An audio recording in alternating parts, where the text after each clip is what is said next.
Səmimi dua salihliyin möhürüdür. O hikmətin özü, salih həyatın nəfəsidir. İbrahim imanla salih sayıldı. Lakin bu salihliyin möhürünü Sadom və Homora əhalisi üçün yalvaranda vurdu. O layiq olmadığı düşünülən insanlar üçün belə Rəbbə dua etdi. Süleyman Peyğəmbər deyir, salihin ağzı həyat qaynağıdır.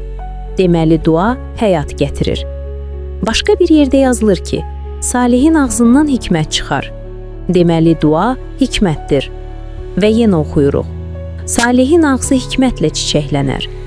Deməli dua qəlbin çiçəkləndiyi, arzuların ümidə çevrildiyi anların özüdür.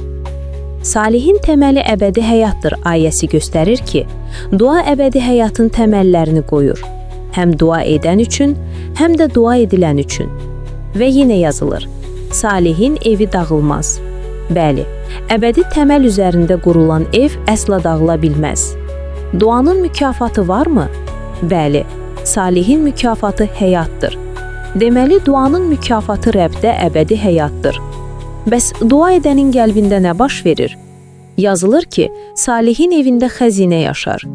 Ağıllı bənna evini qaya üzərində tikir. Bu ev onun qəlbidir. Deməli, dua edənin qəlbində bir xəzinə yaşayır. Bu xəzinə nədir? Yazılır ki, səmavi padşahlıq gizlədilən xəzinəyə bənzəyir. Bəli, xəzinən haradadırsa, ürəyin də oradadır. Bu xəzinə Allahın padşahlığıdır. Deməli, dua edən insanın ürəyində Allahın padşahlığı yaşayır. Dua ilə hər gün bu padşahlıq çiçəklənir, pöhrələnir, yenilənir.